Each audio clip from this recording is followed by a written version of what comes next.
Okay? Dito tayo kay Bro Verhel. Bro Verhel, good evening. Yan, magandang gabi po sa lahat. Sumusubaybay sa punto por punto. Magandang gabi po Bro Jando, Bro Angel at Bro John Ray at sa lahat po ng bumubuo ng punto por punto. Ang tanong ko lang bro, unang katanungan is paano ba daw natin mapapatunayan bilang mga Katoliko na yung pinangalanan ni Saint Ignacio, yun ang binuo ni Jesus Christ na simbahan. Ayan po, narinig po ninyo ang katanungan ni Brother Verhel. Paano daw natin mapapatunayan na ang iglesyang pinangalanan ni Obispo Ignacio ng Antioquia ay ang iglesyang tinatag ng Panginoong Hesukristo? Yan ay napakagandang katanungan na nais ko sana panoorin yung episode na ito para matutunan nyo naman kung paano talaga sagutin ang mga isyong may kinalaman sa tunay na iglesia. Kaya sa mga bago pa po sa aming channel, please po don't forget to hit the subscribe button at ang notification bell para maging notified kayo sa bawat video na ilalabas ko sa channel na ito. Kaya wag na po nating patagalin, simulan na po natin.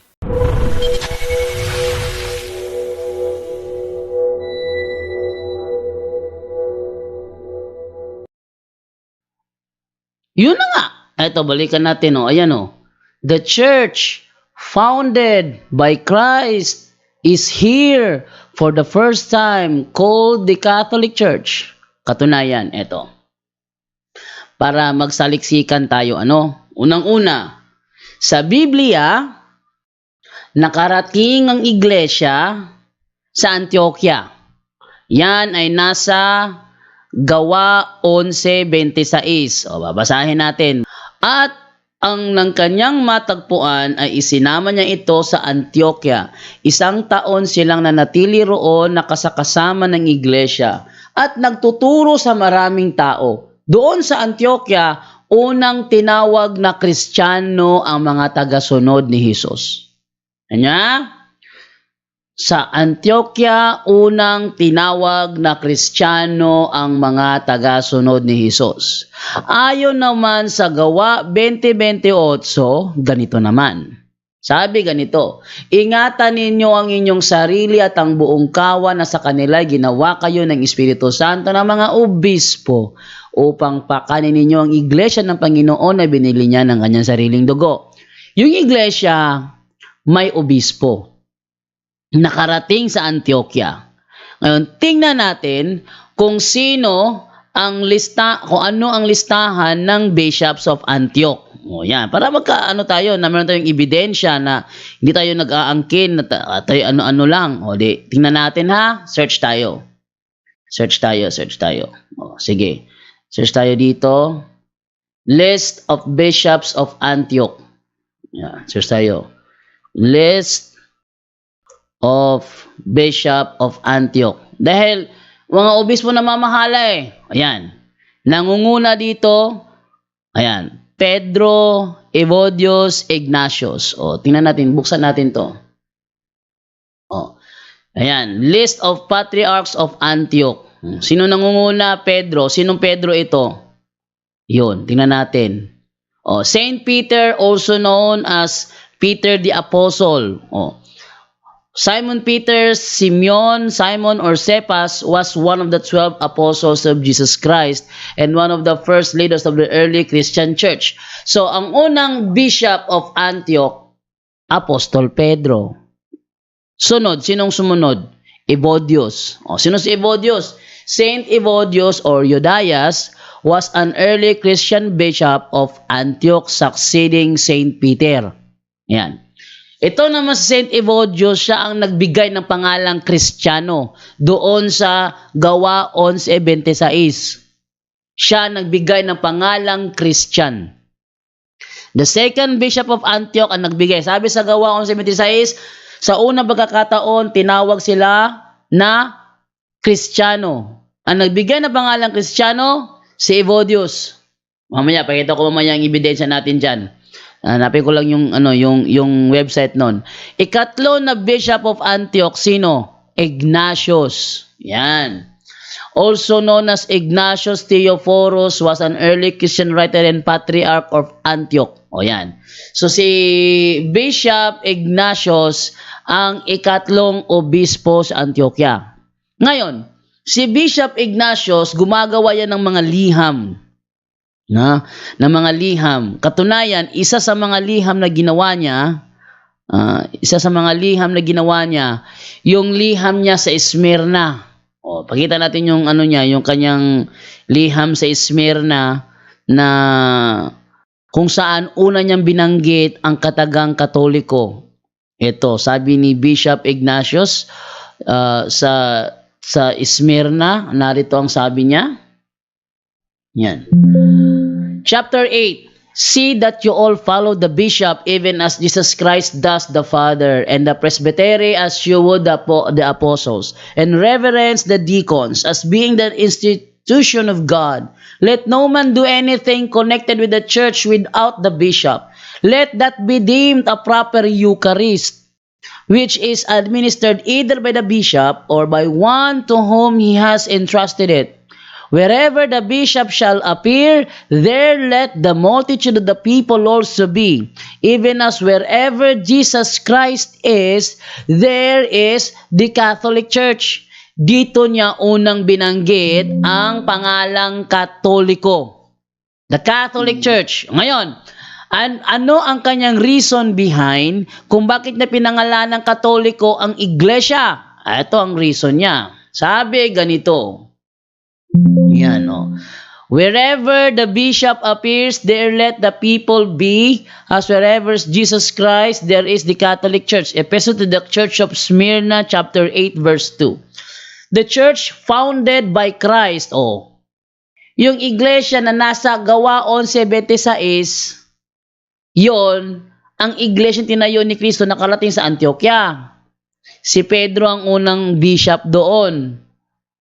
Tapos, sumunod si Evodios. Ayon sa 11:26 ng Gawa, pinangalan ng Kristiyano. So, dahil pinangalan ng Kristiyano, ang nagbigay noon si Bishop Evodios. Pangatlo, si Ignatius. Siya nagbigay ng pangalang Katoliko. So, yan nga. Dagdagan pa natin, no? Saan ko ba makakita yung ano, yung hanapin ko yung ano ha, yung si Pedro ang unang obispo sa Antioquia. Sana ba yun? Eto. Rise of Christianity. Yan. Rise of Christianity. Ayan o. Sabi dito, ganito. Dito tayo magsimula sa dito. First, propagation of Christianity. 50 days after the resurrection of Jesus Christ from the dead, the Holy Ghost descended upon the apostles, and Saint Peter preached the first missionary sermon to a vast crowd of Jews. 3,000 souls entered the newborn church that day. The apostles at first confined their efforts to Jerusalem and the Holy Land, where numerous communities of fervent Christians soon grew up. But a persecution scattered the flourishing congregation of Jerusalem far beyond the boundaries of Palestine. This resulted in the establishment of Christianity in many pagan cities, notably Antioch, the intellectual and commercial center of the Orient. Saint Peter himself was the first bishop of this metropolis. So tama nga sinasabi doon sa list of bishop of Antioch, ang unang obispo sa Antioquia, si Apostol Pedro. Sumunod naman si Evodios na nagbigay ng pangalang Katoliko. Teka, saan ko ba nalagay yung meron akong saan ko ba nilagay yun ha? Double check ko lang muna. Kung saan ko nalagay yung si Evodios ang siyang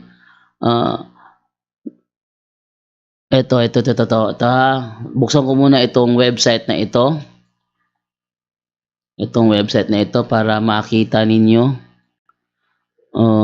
Wait lang. Browser. To. Para maipakita ko sa inyo. Ano sabi dito? Yan. Saint Evodius of Antioch. Evodius was one of the 72 disciples of Christ. Yung palang nasa Lucas 10 na 72 disciples, isa pala doon si Saint Evodius. Yan.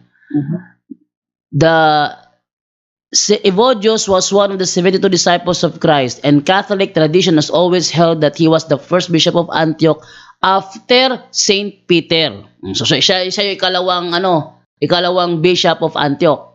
However, we are not sure in what year he assumed the position. So hindi alam ng author kung kailan siya naging second bishop of Antioch.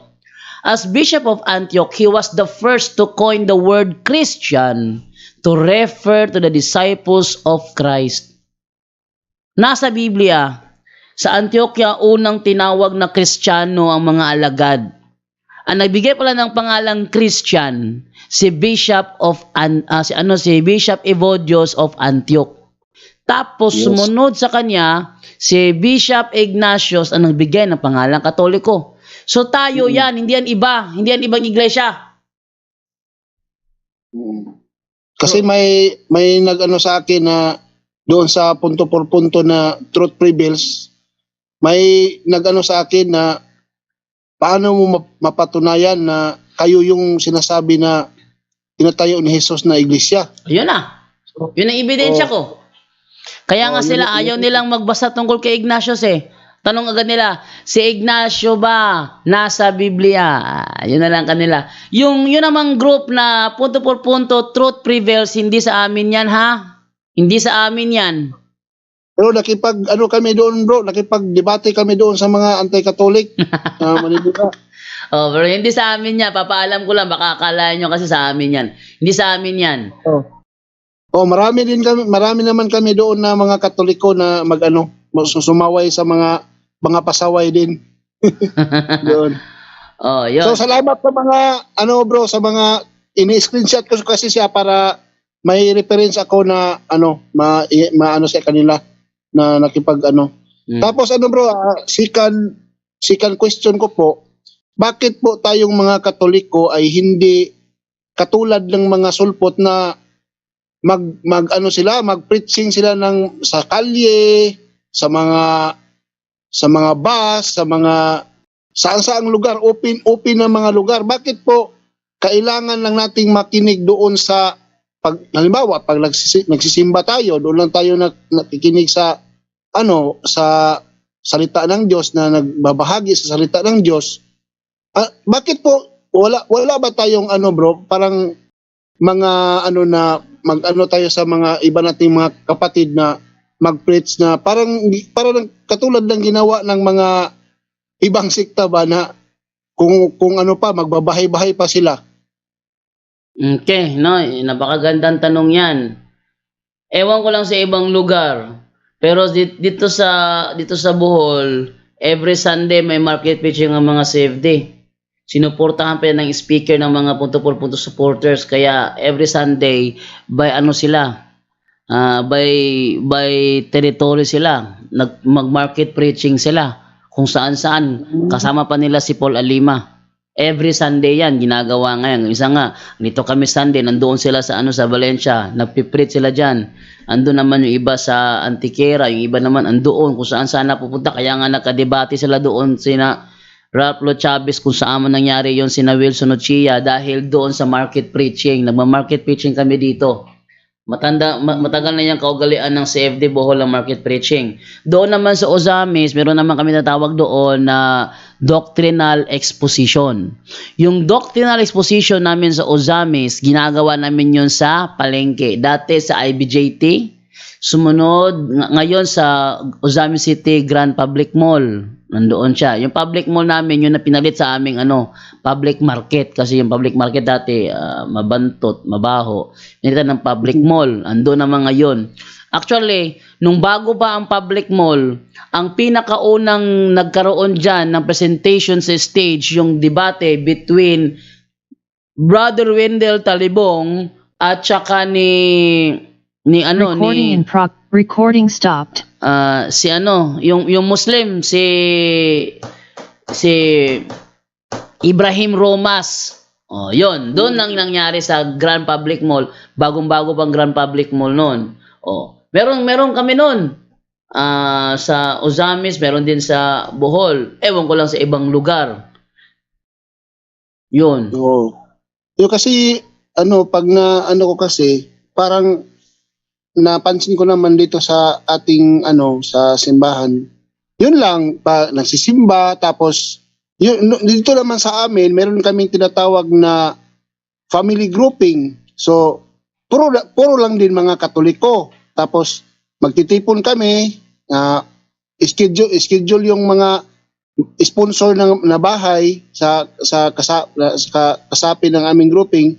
Tapos yung every Sunday lang din namin ginawa yon, pag ano yung gospel, nagninilay kami, tapos nagba-Bible sharing. So yun lang pong ginagawa namin. Okay. So, Actually, bro, dati wala akong alam na meron palang ganyan. Nalaman ko lang na meron palang ganyan nung naging SDA na ako. Dahil si Mama, kinontak ni Mama si Wendell Talibong. Sabi ni Mama, Wendell, yung anak ko, nalipat ng Sabadista. Matindi na dinidibati na kami, hindi kami makapagsalita. Sabi ni Brother Wendell, ganun? Pupuntahin mo rito. Pinapunta ako ni Mama. Doon ko sila unang na-meet. Bangayan to the max kami ni Brother Wendell Talibong at saka ni Tata Rosal. Doon ko nalaman, meron palang Catholic Defender. Before ako naging Sabadista, wala akong alam na meron palang Catholic Defender. Hindi ko alam na meron palang weekly Bible study. Wala akong alam dun. Oo. Oh. Pero itong sa amin, bro, hindi siya, parang nagninilay lang kami sa Ebanghelyo kung ano yung, kung ano yung masishare namin, mga reflection lang ba, nagsisharing kami. Yan lang yung ginagawa namin sa, Mas maganda, So, bro, idagdag ninyo, bro, sa inyong sino ba naka-experience ito na na makapagtalakaya ng ibang sekta? Ayun. Alam nyo, ganito. Kundi ikaw mag-insert sa nyo. Minsan may nakasalubong ako sa daan, ibang relihiyon siya. Sabi niya ganito. Yun. Yung iba naman magpapasok naman yun. Ako rin, brad. Mayroon akong karanasan. Yung kasamahan ng pinsan ko. Nako, matindi yun. Nagkakasharing na kayo ngayon. Maganda yun. Tsaka ganito. Dapat kayong mag-aral at pagpraktisan nyo yung mga born again Baptist, dadalo sa mga bahay-bahay. Magandang araw po. Pwede mo bang mag-share ng salita ng Panginoon sa akin? Yun. Pasok. Pagdating doon, sige ha, makikinig ako. Pero, usapan tayo. Walang aalis sa tanungan porsyon. Ay Brad, hindi naman pwede kayong papatanong. Pag ayaw nyo patanong, malis na lang kayo. Yun yung sinasabi ko. Pag sinabi lang, okay, sige, pwede ako patanong. Walang aalis hanggat hindi ko sinasabing umalis, ha? Sige. Magsalita kayo, sige. Mag-Bible study sila. Ako pa nagbabasa ng talata. Pagkatapos, tinatanong ko na agad sila. Sabi mo, ganito. Yun, doon sila, napagtitripan ko. buti sa'yo kasi marunong ka sa Bible. Hindi kami marunong masyado sa mga talata. Ganito yan, bro. Bakit ako naging sa Bible? Dahil dati nakadepende lang ako kay Brother Wendell. Nakadepende lang ako sa kanya. Pag hindi ko kaya, sumbong kay Wendell, sumbong kay Tata. Pag hindi ko kaya, dumating ako sa point na naisip ko, what if dumating yung araw na mapunta ako sa isang lugar na walang Tata Rosal, walang Wendell Talibong, anong gagawin ko? Kaya yun, nag-aral ako, pinakinggan ko lahat ng mga atake. Programa ng iba rin, pinanonood ko yan. Pag meron akong hindi nagustuhan, ko yan, niriribat ko yan sa isip ko. Kaya nga minsan napagkamalan na akong napagkamalan akong sira ulo dahil nagsasalita ako sa harapan ng punong mangga. Pero ang totoo, nag-i-imagine lang ako noon, nakaharap ko si Soriano, na sabi siya, mali yung ginagawa na Katoliko. Ako naman, anong maling pinagsasabi mo? Nag-i-imagine ako na meron akong katalakayan. Pero kaharap ko, puno ng mangga. Napagkamalan ako ni Marilyn Lopez ng si Kuya Jan doon, nasisira na ng bait. Kakabasa ng Biblia. Pero totoo, napapractice ako noon. The more ka makakarinig ng mga argumento ng mga sulpot na natalo ka, hindi ka makatulog, yun ang magti-trigger sa iyong magsaliksik pa more. Bro Berel? So, yun yung susi para mag-aral. Yun ang susi. Kapag nakakarinig ka ng mga against sa'yo, magiging susi iyon para matrigger kang mag-aral.